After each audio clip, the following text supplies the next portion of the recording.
American Afghanistan में जाके कर सकते हैं, इराक में, लिबिया में, या अगर इस तरह के ओवर्ट और कॉवर्ट ऑपरेशन करते रहते हैं तो इंडियन कहते थे हम क्यों नहीं कर सकते। वही आप वाली बात के ना होते थिंक कि we are also big power, पूरी दुनिया को हमारी जरूरत है, उन्हें बिजनेस चाहिए हमसे, हमारे पास। इन्होंने वो तरीका अपनाया है कि जो भी भारत के एनिमीज हैं या उनकी मुखालफत करते हैं उनको इवन फॉरेन सॉइल के ऊपर जाके इलिमिनेट। सिख दुअल सिंह, जिन्हें सुखा दुनिका के नाम से भी जाना जाता है, इनको कनाडा में कत्ल कर दिया गया है।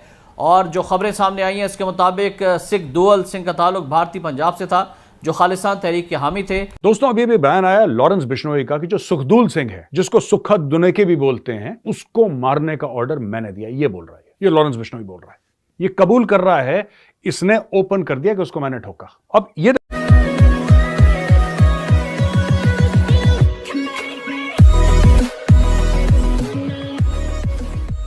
नमस्कार दोस्तों, अब यहाँ पर बात हो रही कि कई सारे कंट्रीज ऐसे हैं जो कि दूसरे कंट्री में जाकर, दूसरी सॉइल, दूसरी ज़मीन पर जाकर अपने ऑपरेशंस करते हैं।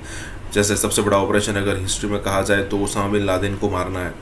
अमेरिका ने पाकिस्तान की धरती पर आकर उसे मार दिया। मतलब ये तो खुलेआम ऑपरेशन था। अदरवाइज़ अगर अब इसराइल के, अमेरिका के भी कई सारे, इवन रशिया के KGB के भी कई सारे मिशन हैं जो उन्होंने दूसरी धरती पर किए हैं और किसी को पता भी नहीं चला या फिर सालों के बाद पता चला है। तो इंडिया भी वही कर रहा है। पिछले अगर एक साल के अगर आसपास देखो तो कई सारे जो एंटी इंडिया लोग हैं वो मारे गए हैं, चाहे वो ऑस्ट्रेलिया में हो, चाहे लंदन में हो, चाहे कनाडा में हो, चाहे इवन पाकिस्तान में हो। सीधा यहाँ गोली मारी जाती है।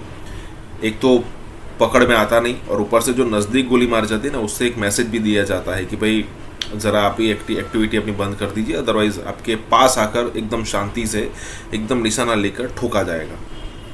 कहने का मतलब ये है कि इंडिया भी उस राह पर चल चुका है। और मैंने ये भी एक स्टेटमेंट पढ़ा था, raw is a new Mossad.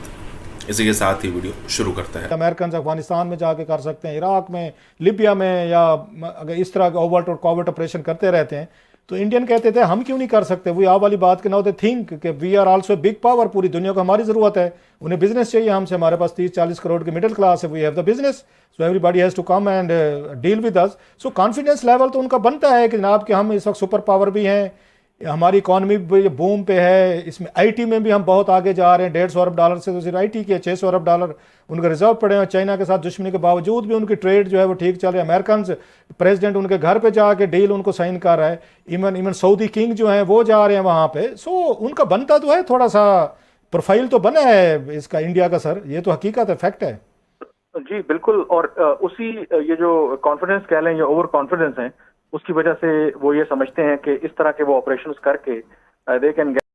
इन्होंने वो तरीका अपनाया है कि जो भी भारत के एनिमीज हैं या उनकी मुखालफत करते हैं उनको इवन फॉरेन सॉइल के ऊपर जाके इलिमिनेट। सिख दुअल सिंह, जिन्हें सुखा दुनिका के नाम से भी जाना जाता है, इनको कनाडा में कत्ल कर दिया गया है। और जो खबरें सामने आई हैं इसके मुताबिक सिख दुअल सिंह का ताल्लुक भारतीय पंजाब से था, जो खालिस्तान तहरीक के हामी थे। सिख दुअल सिंह 2017 से कनाडा में मुकीम थे, और ये वाक़या एक ऐसे वक्त में सामने आया है जब कनाडा में एक सिख रहनुमा हरदीप सिंह निजर के कत्ल पर भारत और कनाडा के दरमियान एक सफारती कशीदगी और जंग जारी है। कैनेडियन वज़ीर-ए-आज़म जस्टिन ट्रूडो की जानिब से जारी बयान में कहा गया था कि कनाडा में कत्ल होने वाले सिख रहनुमा हरदीप सिंह निजर के कत्ल में भारत की बदनाम ज़माना खुफिया एजेंसी रॉ के मुलविस होने के नाकाबिले तरदीद शवाहिद मिले हैं। और इस बयान के फौरी बाद कनाडा ने भारतीय एजेंसी रॉ के सरबराह को मुल्क बदर कर दिया था। भारत ने कनाडा का इल्जाम मुस्तरद करते हुए जवाबी कार्रवाई में सीनियर कैनेडियन सफारतकार को मुल्क छोड़ने का हुक्म दिया। दोस्तों, अभी भी बयान आया लॉरेंस बिश्नोई का कि जो सुखदूल सिंह है, जिसको सुखा दुनिके भी बोलते हैं, उसको मारने का ऑर्डर मैंने दिया। ये बोल रहा है, ये लॉरेंस बिश्नोई बोल रहा है, ये कबूल कर रहा है, इसने ओपन कर दिया कि उसको मैंने ठोका। अब ये देखो, मैंने बहुत पहले एक बार बोला था, मैंने किसी और वीडियो में ये बात बोली थी कि खालिस्तानी लॉरेंस बिश्नोई से डरते हैं। तो खालिस्तानी मुझे क्या बोलने लगे फोन करके कि आपने तो लॉरेंस बिश्नोई को हीरो बना दिया, आपने लॉरेंस बिश्नोई को हीरो बना। ओ भाई, मैंने कहा हीरो बनाया उसको? वो तो जेल में है, उसने कोई क्राइम करा होगा तभी तो जेल में है लॉरेंस बिश्नोई। उसने कुछ करा होगा तभी तो जज साहब ने बोला कि भाई आपको हम जेल भेज रहे हैं। मैंने सिर्फ ये बोला कि उससे खालिस्तानी डरते हैं, और वो मैं आज दोबारा रिपीट करता हूं कि उससे खालिस्तानी डरते हैं। इनको सांप सूंघ जाता है लॉरेंस बिश्नोई के नाम से। ठीक है, उसने जो भी करा हो, वो प्रो खालिस्तानी हो, वो एंटी खालिस्तानी हो, उसने खालिस्तानियों को वेपन सप्लाई करे हो ना करे हो, जो भी उसने करा हो, that is not my headache. वो मेरा प्रॉब्लम नहीं है, वो भारत के जो जस्टिस सिस्टम है, भारत का लॉ एंड ऑर्डर का सिस्टम है, उसका प्रॉब्लम है। उन्होंने जेल में डाल दिया उसको भाई, लेकिन वो कहता है कि मैंने इसको सुखद रेखे को मैंने निपटाया है। समझते हैं क्योंकि अभी जी समिट हुई है, वहाँ G20 की समिट भी हुई है, दुनिया भर के बड़े बड़े लीडर्स थे, उन्होंने बहुत बड़ा मुआहदा किया है, मिडल ईस्ट के साथ किया है, यूरोप के साथ किया, अमेरिकन के साथ किया, सो उनका कॉन्फिडेंस लेवल जो है वो तो बहुत बढ़ गया होगा। तो क्या इम्प्लीकेशंस हो सकती हैं आपका ख्याल है मुतवक्के तौर पर, या कुछ दिनों का यहाँ पे चलेगा, कुछ शोज़ होंगे, एक दूसरे के सफारत खार जो हैं उनको उनको एक्सपेल किया जाएगा, और कुछ अरसे बाद कोई नया इशू, नई बातें, या आपको लगता है कि दिस। तो जो कनाडा के प्राइम मिनिस्टर हैं वो चाहते थे कि इन 5 मुल्कों की तरफ से ये जो हरदीप सिंह है इनके ऊपर एक बाकायदा तौर पर ज्वाइंट स्टेटमेंट आना चाहिए। जो वॉशिंगटन पोस्ट की रिपोर्ट के मुताबिक उसमें शायद उनको कामयाबी नहीं मिली, क्योंकि G20 समिट हो रहा था। अगर उससे पहले इस तरह का बयान आता तो अमेरिका और जो बाकी उनके ममालिक थे भारत को नाराज नहीं करना चाहते थे।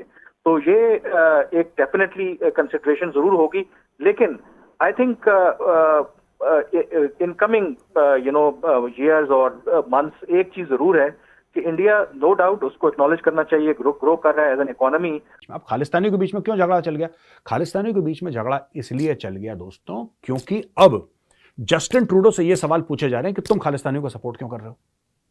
जस्टिन ट्रूडो पब्लिकली, अंदर से नहीं, पब्लिकली इनसे थोड़ा सा पीछे हट गया, क्योंकि अब भारत सवाल पूछ रहा है।